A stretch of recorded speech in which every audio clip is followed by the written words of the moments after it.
Hi folks, it's Grant McCulloch here and it's 8:45 on Sunday the 31st of May, and this is the first day restrictions have been lifted on our yacht club after lockdown, and we've been waiting a long time to Coppercoat the bottom of our new boat, and the team are just arriving.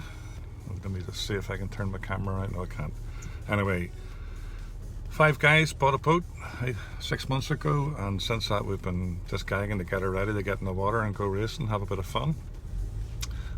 We decided to go Coppercoat as we think it'll make it go a little bit quicker possibly, but it'll save us a lot of hassle hauling out and keeping her clean and keeping the boat in race condition. So that's our plan. This is the first day the club has been open after lockdown. The restrictions make it a little more difficult. One of the guys, Jim, our project manager here, has sterilised all the equipment. He's got us a schedule, he's got us all our own buckets and mixing sticks and trays and rollers, and we'll all try and keep our social distancing properly and hopefully have a great day. The weather looks perfect. East Line Yacht Club on the shores of Strangford Loch. Like I say, the restrictions just lifted yesterday, and the first 2 boats in are my pal and Alcyon. They've been at this club since Hunter Impalas were made virtually. I think it was early 80s. Alcyon used to be known as Alley Cat. Recently we've had a number of other Impalas join the club. A couple of well-known ones from south of England, Beastie and Chorus Line, the Patterson brothers, and ourselves bought Happy, and it's Happy that we're going to be working on today to get our Coppercoat boat Happy. You'll quickly see we renamed it Imp. People told me I couldn't be happy for a full season, so I had to think of something. We wanted to make the best preparations we could to get the Coppercoat on, so we got the boat blasted with glass grit, and quickly discovered it had quite a lot of damage in past life. Haven't been able to find out what happened, but right down the starboard side there was huge areas that were right down, there's no gel coat at all, down to the glass. There was lots of filling, lots of all sorts of things underneath, and for a week or two we regretted getting it blasted, but spent hours, hundreds of hours getting there filled and faired, and there's actually a coat or two of PC tar on top, which just helped the process. We had to get her out of a very temporary trailer we had, and our local welder, Kyle Patterson, put together this lovely new trailer, and it's really going to help our process.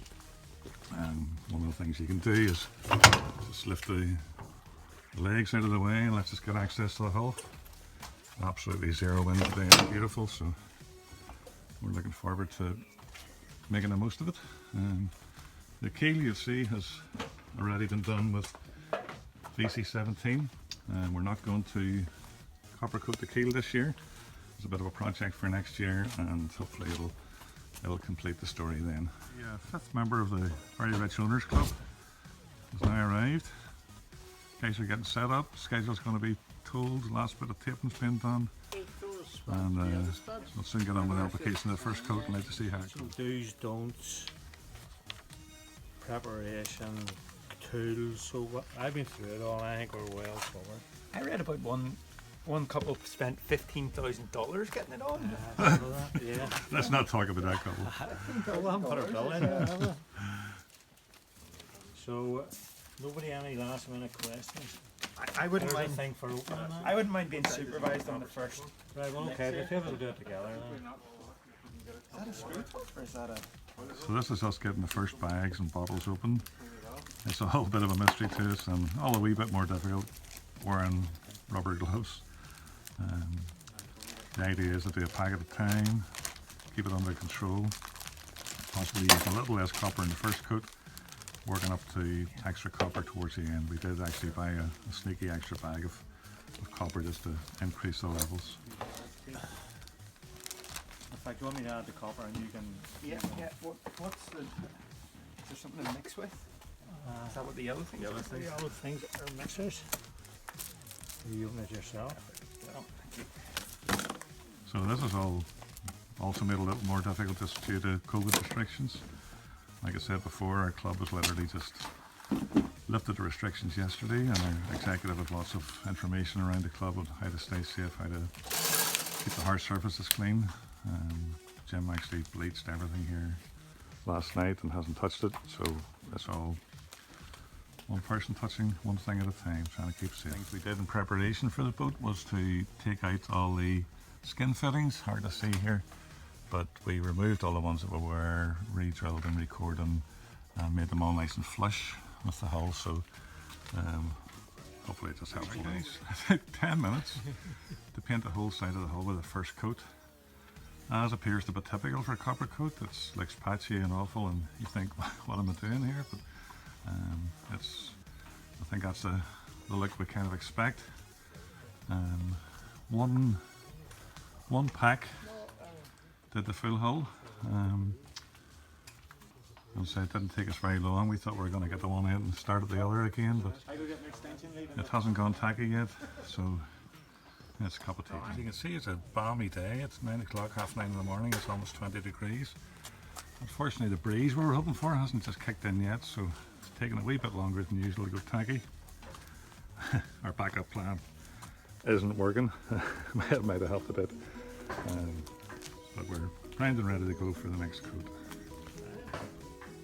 So just as a guide, guys, after one pack we had a little bit left in each tray, almost probably what you would use to do the keel, to be fair. So if you're thinking of buying Coppercoat for your boat, try and get a 28-foot boat. It'll make it simple to do a one pack to one coat operation. Coat number 2, why start at the bow when you can start 3 foot back and work forward? A little more dense, starting to obliterate out the white. Actually really helped the white undercoat to show us where we are.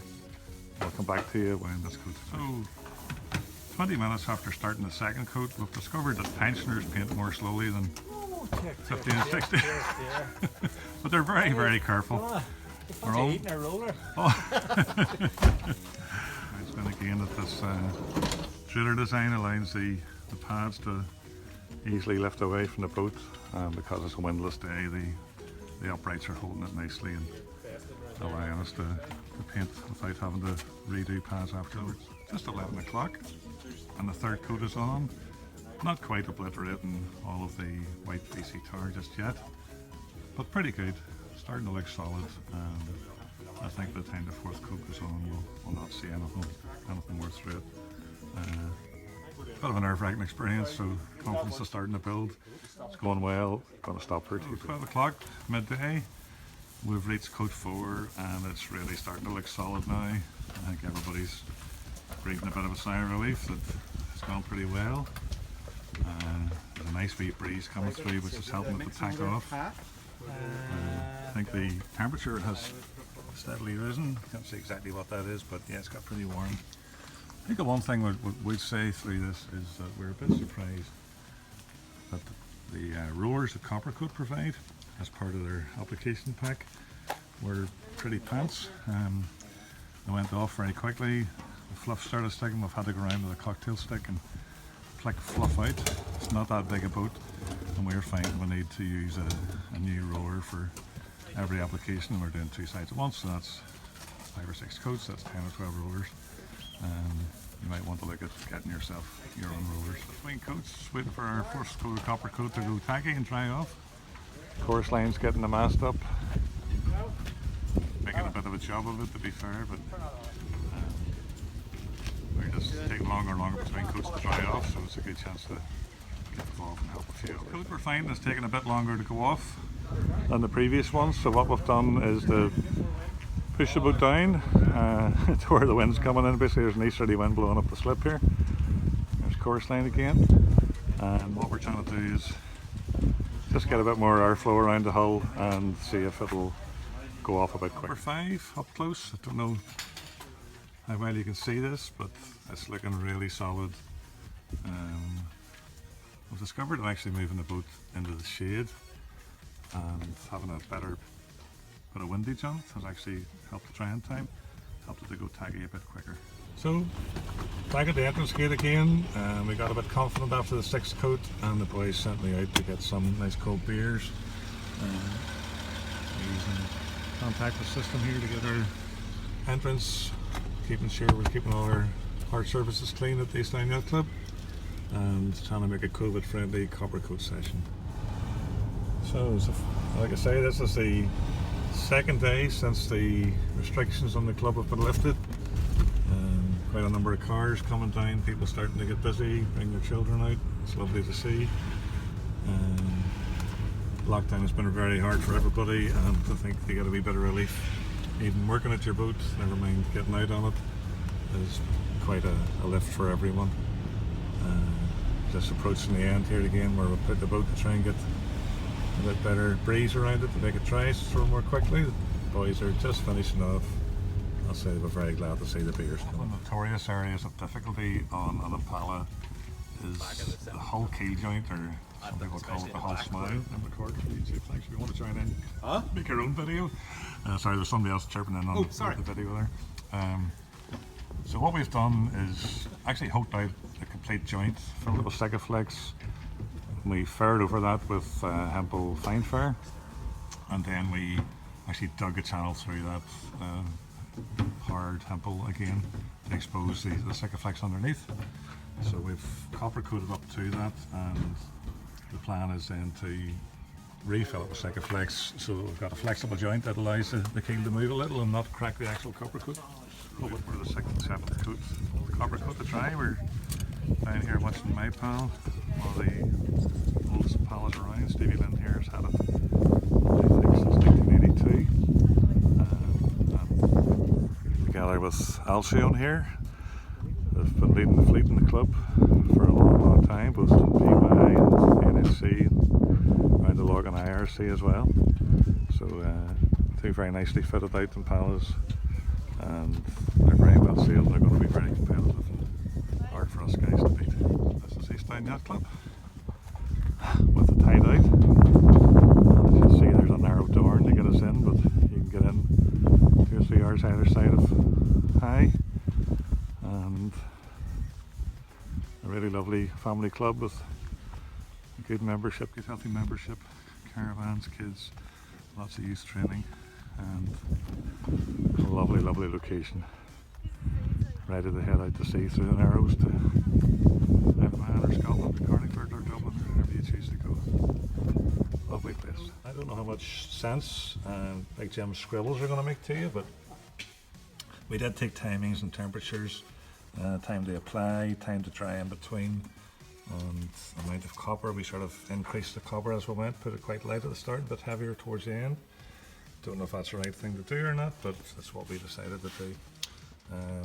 We've just got 1 coat left to go. The guys are nice. We're pretty excited, looking forward to pulling the tape off and getting the job done and finished up. I think we've learned there's no science to this. There's really random times. Sometimes it took 10-15 minutes between a coat, and another time it took 45 before it went off. It didn't seem to reflect the temperature too much, so it could be to do with the thickness of the coats and who's on application. I'm just not sure. Okay, so here we go. The final mix is being done. Keith's done a sterling job. He's been on this all day, and having somebody that knows what they're doing. You can see we've got scales weighing things out and different measuring systems, taking notes, and one person knowing what they're doing. The rest of us don't have to think about it. Keith's just getting it right, and that's what's made it work. And he's got a bit slicker attitude, a bit more confident.